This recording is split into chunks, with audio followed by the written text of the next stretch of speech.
Hello my beautiful people, welcome again back to this channel. Well, for this video we wan roast, so this our beautiful sister Jola. She narrate wetin she suffer for the husband and how the husband use her well sotey she no come dey reason well again. The man look down on her, he tell am say she no good, he tell am say she ugly, he tell am bad word. We come find out say person wey dey tell person that kind word e get one English wey oyinbo dey call am narcissist. Person wey head no correct, person wey im mood go just change, and e dey very common with people wey dey get bipolar. So na that kind man na she go marry, man wey be say e sense, e no dey reason like every other human being, e no give mental reasoning, no dey okay, especially to the people wey dey very close to am like im wife. So the wife really suffer for im hand for beating and all those things. Guys, I go just let the video play make you listen for the background. For you wey still dey out there, wey still dey that marriage because say the man dey nice, e dey buy you gifts, e dey buy your children gift all the time, you dey come out really well, and everybody dey think say everything is well with you, but deep down in you, you know say e no dey well at all, say na money na dey cover everything. Make you speak out o, because if you die now, you go leave all those property, but one thing make you think for your head na be say if you no dey alive to look after your children, another woman go come help you look after am. So the best thing na for you to shout, come and talk, come and make you for get help. Na be wetin do this our sister. She no quick talk come out until she come meet this man of God, our mommy Funke, and that one I come advise her, talk to her well. My people, na learn we still dey learn o, person no dey learn finish. Make you hear her. All right, I'll see you for my next video. You do well, bye me bye. start from saying I'm sure some of you have heard me say it before, some of you haven't heard me say it before, that Mommy Funke Felix Adejumo is the chapter 1 in my journey to freedom.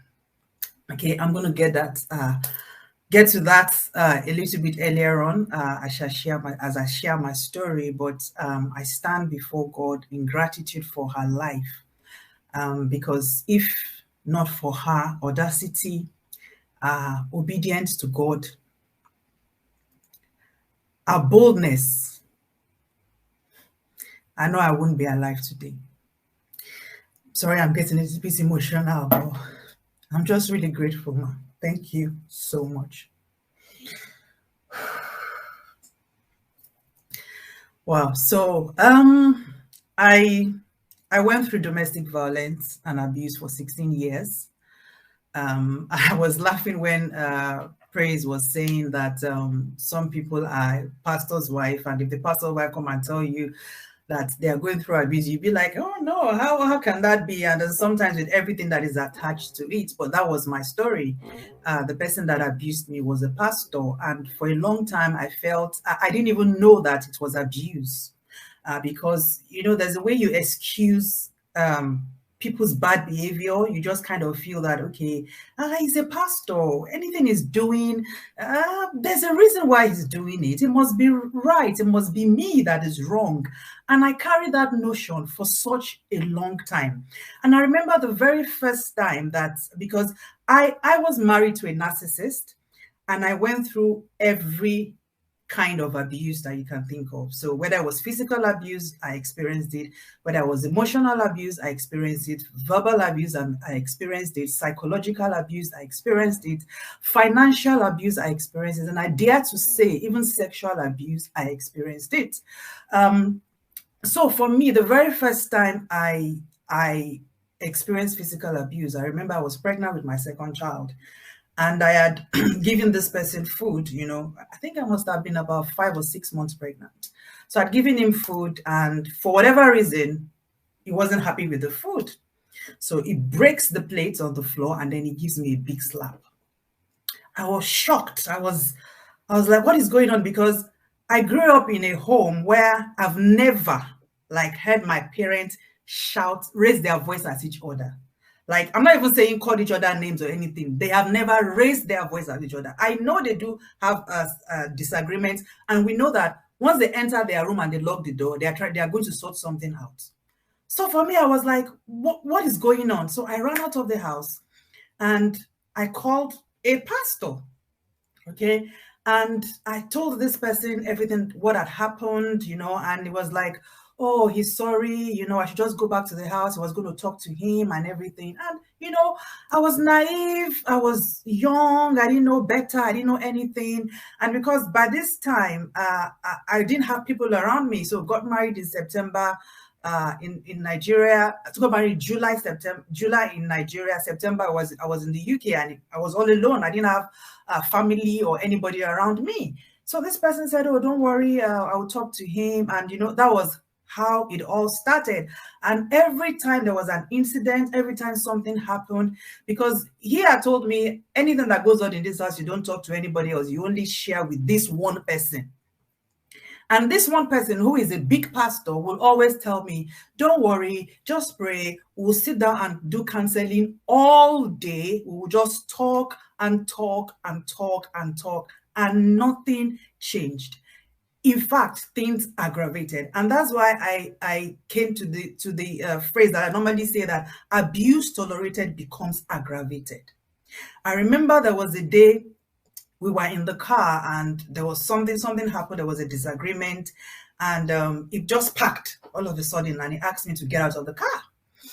And we were in the middle of nowhere, and I was like, well, get out of the car. In fact, I don't even think that I had, because again, because of the financial abuse that I went through, I didn't really have money on me.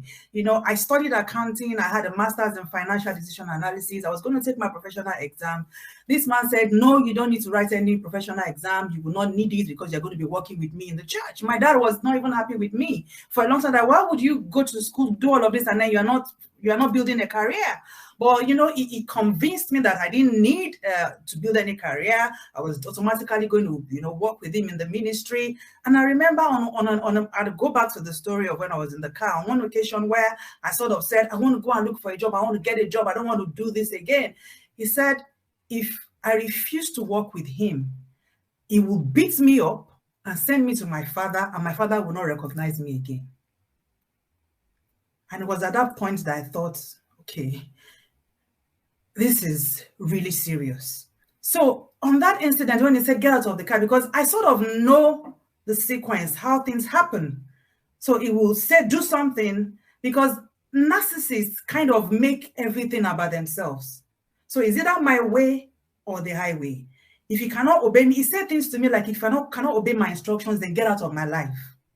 If you cannot obey my instructions, get out of my life. So he says that thing almost on a daily basis. When he asks me to do something, I'm like, I really don't want to do this thing. Get out of my life. So it started, getting aggressive, get out of the car. And I knew that once he says, before I do something you will regret, the next thing was going to be physical abuse.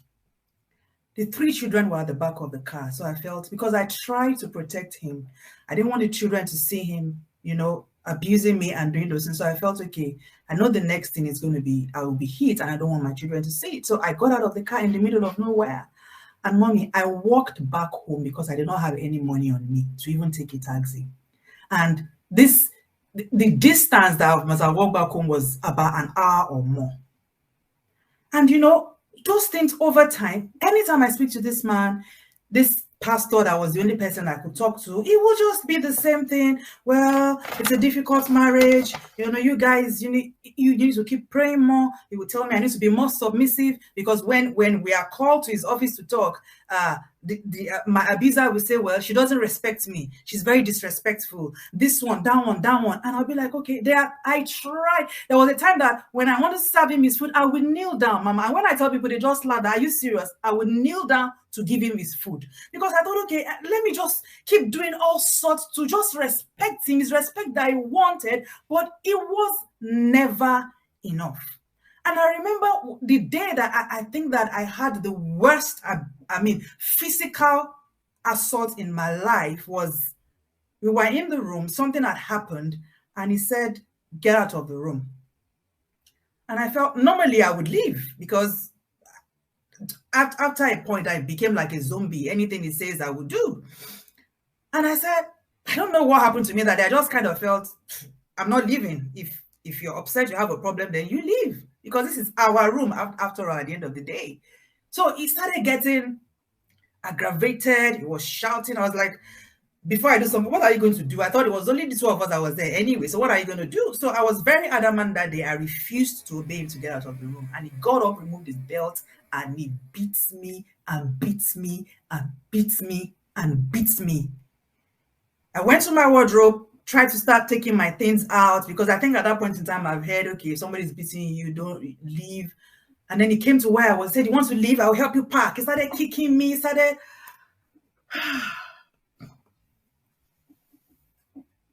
After that experience, he called this man, who was his, in quotes, spiritual father, and told him by himself, I just finished beating up my wife. So the man says, oh, come over. Counseling session again. If I remember, we slept in that man's house overnight because the counseling went. Oh, so what did you do? What happened? So pray. So this. So the same thing over and over and over again. This man will be in pastor's meeting in the church. He will talk down at me. I will make a suggestion. He will tell me that my idea is stupid. My idea is senseless. Do I want to break the church over his head? Anything that happens that goes wrong was my fault. It got to a point that if I was, if anybody was close to me, he would tell me, why are you close to that person? Don't you know that person is trying to use you? If the person is a man, he would say that person wants to sleep with you. So it got to a point I was so frustrated. I stopped speaking to people. They would send me messages, I will not reply. Even my family members, I will not reply because I was just tired. Because every night, this person would take my phone and go through my phone. Why is this person saying this to you? Why are you saying this to this person? What is the meaning of this? What is the meaning of that? It was draining me. And I remembered on one particular occasion, so in his office, he made me figurehead. So that if there was any negative he wanted to do, like sack a staff or give somebody query, it would be me. So he would tell me, in fact, he would draft the letter and bring it to me and tell me to sign. Sometimes he would even sign and tell me to give it to the staff. So a lot of times, he made people to see me as a bad boss. So, in fact, there was a day he said, do you know that people don't like you in the office? I said, I didn't know. He said, so when we get to the office tomorrow, he's going to call a staff meeting. And he will tell the staff, all the staff, to write what they don't like about him and what they don't like about me. And that they should not put their names so that I will see that they don't like me. I was like, I don't even understand what is going on. But he in front of people, he will say, well, one thing that he does, which was when I left and I was sharing my story, a lot of people didn't believe me, because narcissists, they display something called PDA, public display of affection. So when we're in church, he will go up the pulpits. Oh, my beautiful wife. She's so gorgeous. She's the best wife in the world. And sometimes, just before he stood up from beside me, he will have whispered to me, why is the choir wearing white and red? Are they not supposed to be wearing blue? He would just say something and say, you must be very stupid. It's your fault. You must be. He will have called me names. And then he will go up and say, my wife, help me celebrate my wife. He will just say things, and I'll be like, is it me that is talking about, or is it somebody else? Because in my mind, I couldn't just fathom, I couldn't comprehend how somebody will be like that. I remember the first time, before he allowed me to do anything ministerially, it took years. I think it was I left in 2017. In 2016, finally I agreed. And that day, he made my life miserable. It made my life so miserable. It was time to go up to the stage to preach. He sat beside me and he was telling me everything that was wrong with the program. How I didn't know what I was doing. How I was this, I'm like, how am I supposed to go and say anything? I was just like, God, I didn't even respond to him. Sometimes when he's saying those horrible things to me, I would be laughing. Just so that people will think, because I'm laughing so that I will not cry. Because sometimes I'm like, okay, what am I going to do? People don't know what he's saying to me. And so it was very hard. When I was telling people this was what I was going through, this was what was happening to me. I remember one of my birthdays, some of the people that was close to us were calling me and saying, I can imagine today you pastor will spoil you with all the things, because he preaches about marriage. All the things he's been preaching. I was just thinking in my mind that, this, we don't even one pencil like this, he did not buy for me. One pencil like this, he did not buy for me. Like, What are you people talking about? So there was a lot of pretense. There was a lot of, strive. Let me just fast forward. I know because of our time, I will be sharing my story. I've got a program coming up on weekend, and I'll be sharing my story, full story at that. By the grace of God, I launched the Bod Initiative in 2015, and I remember that was how I met Mama. I met her in the UK, and because they had trained me that anything that goes on in this marriage must stay in this marriage. Even when I met her, Mama just said, "Are you okay?" And I just said, "I'm fine." She just said, "No, you're not fine. What is wrong?" She was able to deduce that something was wrong. So I broke down and I spoke to her, and that was how she came into my life. She was counseling me, she was encouraging me, she was telling me, to be strong and everything like that. And I remember on another incident happened. This was in 2016. He started yelling. I can't remember what happened. He started yelling. Came inside the room I was throwing things, and I ran because where we are, there were a lot. It was in the office premises. There were people around. And I ran out of the house. I picked my phone.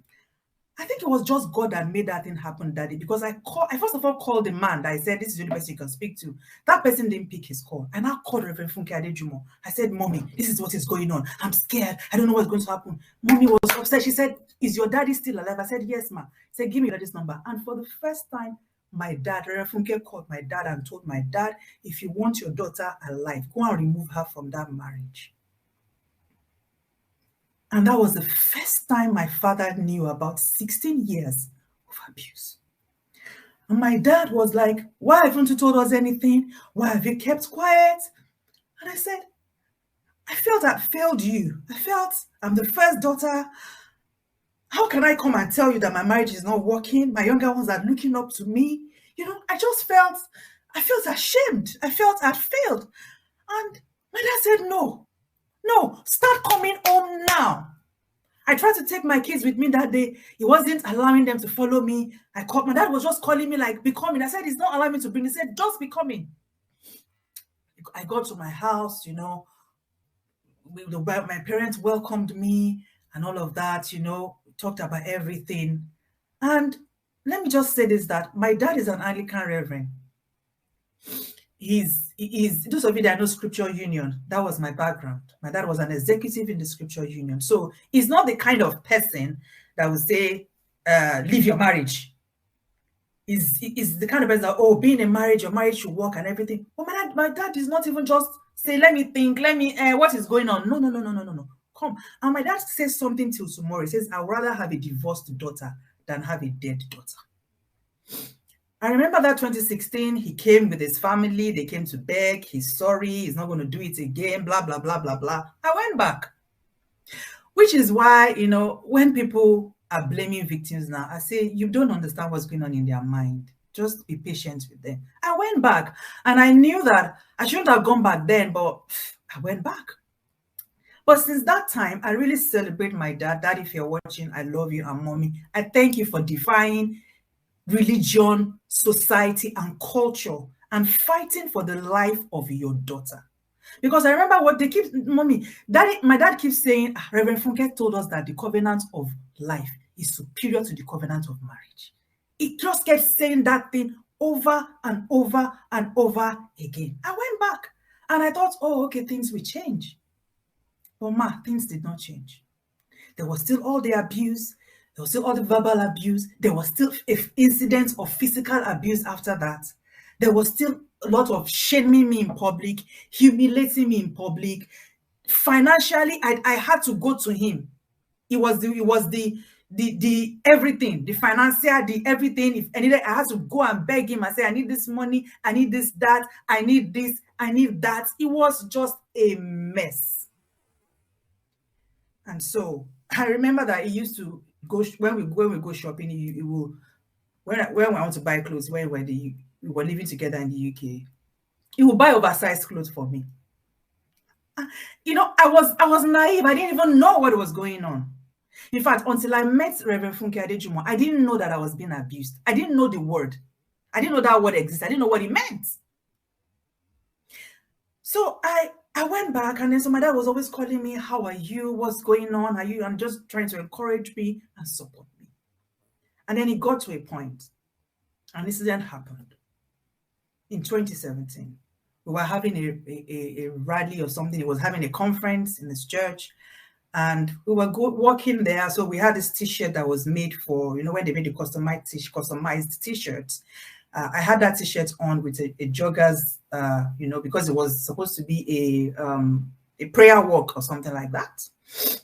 And because at that point in time, I'd been feeling heavy inside me. I don't know if I talked about, there was a time that he asked me to sack somebody. He employed somebody that I couldn't pay for. And this person got upset in the office and he asked me to sack the person. And this person came to me to speak down at me, to talk at me. The person came to abuse me. And that day, the pain I felt in my heart, it was so much. I took overdose, Mama, because that day I just felt if I died, I'll not feel pain again. Wow. At this point, in 2017, I had overcome the suicide ideation, but I just felt I was going to sleep and not wake up. So all of that was going on in my mind. And so I was quiet. And because anytime I'm quiet, it just feels I'm being stubborn, I'm trying to prove a point, I'm doing something. So he would now start his own silent treatment. If I say I'm sick, he would say I'm pretending. I remember there was a time I slept. There was a day I slept and I blanked out. I knew everything was. We were in the same room. This person did not come to where I was to say, are you okay? And I thought, if I die, this is the way I would just die. Wow. So he came to meet me that day and he said, you are the most indecently dressed woman here. I need you to leave this place. Go home and change. Something just broke inside me. I called my dad. I said, Daddy, begging me not to end the program. And we still have one more speaker. The chair is in the room. Oh, Jole, I'm still going to bring you back. Yes, because my husband and I canceled with you and that man for 6 hours, about 6 hours in our house one day. Yes. Woo! I just don't want to say anything. You are a survivor. You want to give us a parting word? Because I'll still bring you back, like I said, for Navigate with FFA. You're going to tell us how you overcame and how eventually you escaped. You're going to tell us in full, but just tell us briefly before I bring up the third speaker. Thank you so much. You made me cry. Thank you so much, Ma. I mean, like I said, by the grace of God, it was because of you and because of my parents and my family. I exited. And like Praise said, I didn't exit because I wanted to divorce. My parents just said, leave to safety. Leave to safety. That was all. But I mean, I left in October and this man filed for divorce in December. So I don't know, maybe that wanted to divorce before, so that was what happened. But after I came out, I realized the depth of the wound that I had inside me. I was hearing his voices in my head. Anytime I wanted to do anything, I was hearing, you're stupid, you're foolish, you're a problem in my life. I was just hearing voices in my head. And I had to go for therapy. I had to go for counseling. As back then, when people would look at me then, they would say, you are very beautiful. I'll be looking at them that, who is beautiful? Who's the person you're talking about? I didn't feel beautiful. I felt ugly. I just felt horrible, like a piece of stale bread.